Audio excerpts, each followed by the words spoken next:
Hello and welcome back to MNB EduHub. আজি আমি তোমালোকৰ আগত উপস্থিত হৈছো বৰপেটা জিলাৰ প্ৰি-বোৰ্ড এক্সামিনেশ্যন 2024-25 ৰ সোশিয়াল সায়েন্স বিষয়ৰ কোৱেশ্চন পেপাৰ লৈ আজিৰ ভিডিঅ'ত আমি তোমালোকৰ লগত যি 45 টা MCQ কোৱেশ্চনছ আছিল সেই কোৱেশ্চনছবোৰ ডিসকাস কৰিম।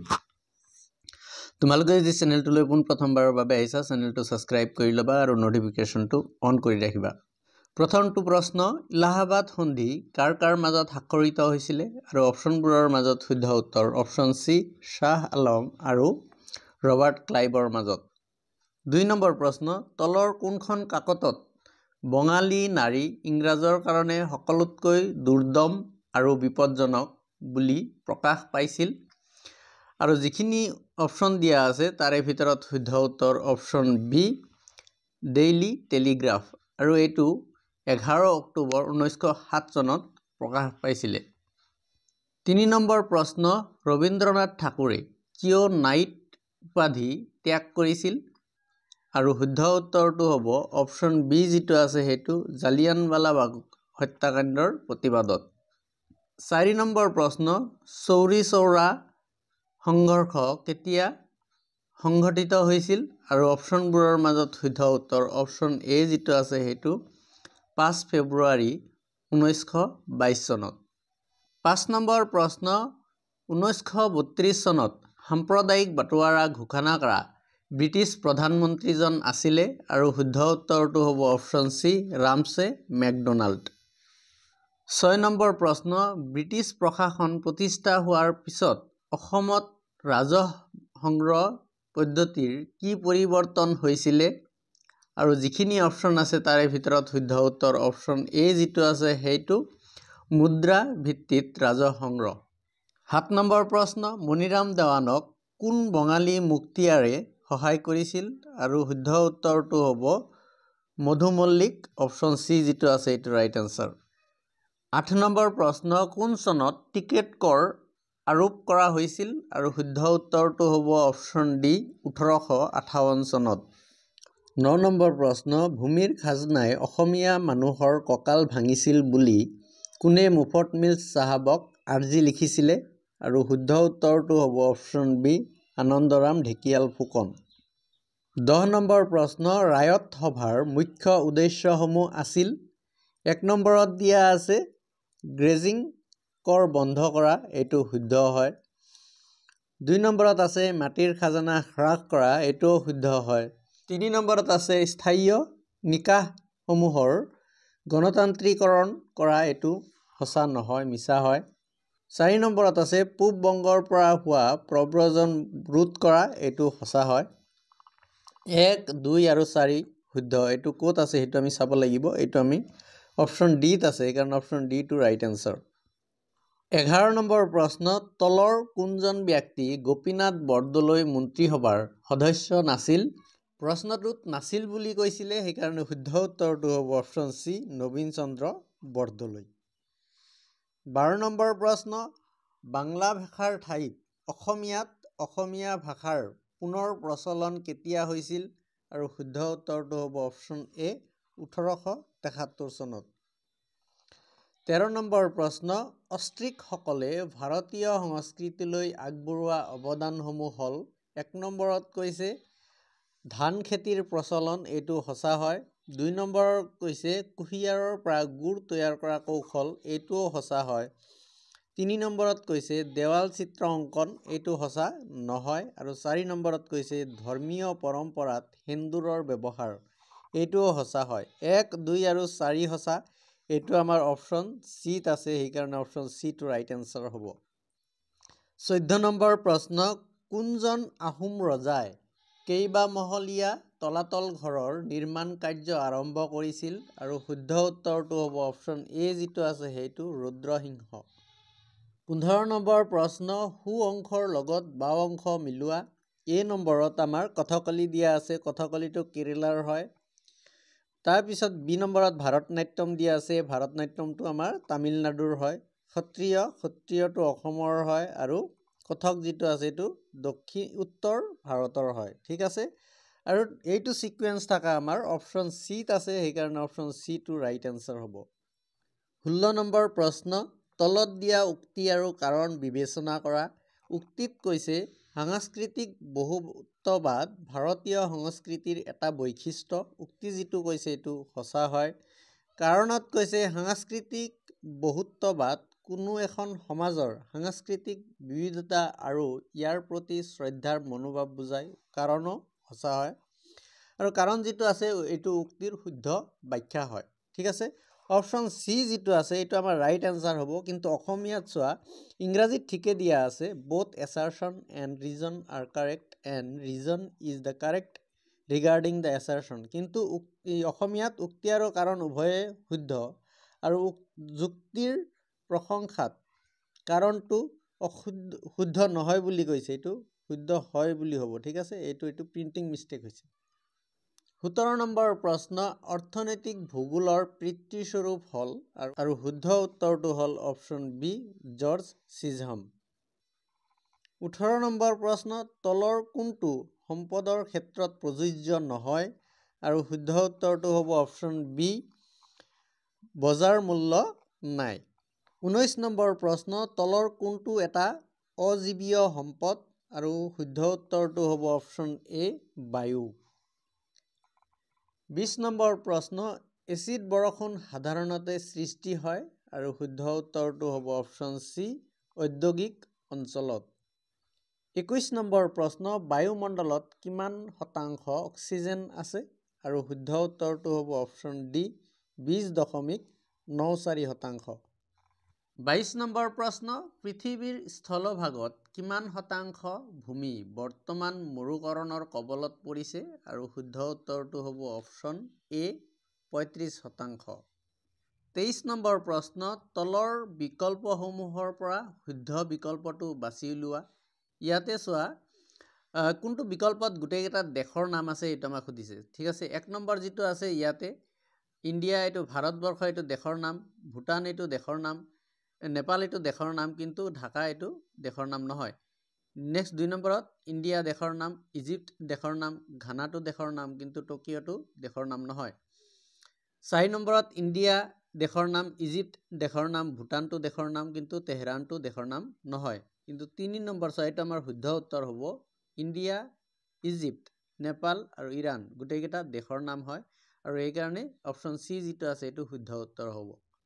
24 নম্বৰ প্ৰশ্ন তলৰ কোনটো পৃথিৱীৰ আটাইতকৈ গভীৰতম সামুদ্ৰিক ঘাট আৰু অপশ্যনবোৰৰ মাজত শুদ্ধ উত্তৰটো হ'ব অপশ্যন চি মাৰিয়ান ঘাট আৰু ইয়াৰ গভীৰতা হ'ল 11,022 মিটাৰ। ঠিক আছে। 11,022 মিটাৰ হ'ল মাৰিয়ান ঘাটৰ গভীৰতা। 25 নম্বৰ প্ৰশ্ন পৃথিৱীৰ উচ্চতম স্থানত অৱস্থিত বৃহৎ হ্ৰদটোৰ নাম কি আৰু শুদ্ধ উত্তৰটো হ'ব অপশ্যন এ টিটিকাকা হ্ৰদ আৰু এইটো দক্ষিণ আমেৰিকা মহাদেশত অৱস্থিত। 26 নম্বৰ প্ৰশ্ন টেথিছ সাগৰৰ উত্তৰ আৰু দক্ষিণত থকা মহাদেশীয় ভূখণ্ডৰ নাম হ'ল আংগাৰলেণ্ড যিটো আছে অপশ্যন বিত এইটো সঁচা হয় আৰু গণ্ডৱানা লেণ্ড যিটো আছে অপশ্যন 3 এইটো সঁচা হয়। সেই 2 and 3 এইকাৰণে অপশ্যন চি যিটো আছে এইটো আমাৰ শুদ্ধ উত্তৰ হ'ব। 27 নম্বৰ প্ৰশ্ন অসমৰ মুঠ মাটিকালি হ'ল ইয়াতে যিটো অপশ্যন দিয়া আছে চোৱা এ নম্বৰ অপশ্যন আৰু ডি নম্বৰ অপশ্যন একেই দিয়া আছে 78,438 বৰ্গ কিলোমিটাৰ। এ আৰু ডিত একেই দিয়া আছে, তুমি যিকোনো এটা অপশ্যন দিব পাৰা। তোমাৰ ফাইনেল পৰীক্ষাত এনেকুৱা আহিব নালাগে প্ৰিণ্টিং মিষ্টেক। 28 নম্বৰ প্ৰশ্ন অসমলৈ প্ৰাচীন কালৰ পৰা বৰ্তমানলৈ হোৱা জনপ্ৰব্ৰজনৰ সূদবোৰ একাদিক্ৰমে সজোৱা। প্ৰথমতে কোন আহিছিল অসমত, তাৰপিছত কোন আহিছিল সেইটো আমাক ক'ব দিছে আৰু ইয়াৰ শুদ্ধ উত্তৰটো হ'ব অপশ্যন চি যিটো আছে সেইটো। ঠিক আছে। অষ্ট্ৰিকসকল, তাৰপিছত মংগোলীয়সকল, তাৰপিছত ককেশীয়, তাৰপিছত আহোম, তাৰপিছত চাহ জনজাতি, তাৰপিছত পূৰ্ববংগীয় মূলৰ মুছলমানসকল আৰু সেইকাৰণে অপশ্যন চি যিটো আছে এইটো আমাৰ শুদ্ধ উত্তৰ হ'ব। 29 নম্বৰ প্ৰশ্ন 2011 চনৰ লোকপিয়ল মতে অসমৰ আটাইতকৈ বেছি জনসংখ্যাৰ জিলাৰ নাম হ'ল আৰু শুদ্ধ উত্তৰটো হ'ব অপশ্যন ডি নগাঁও।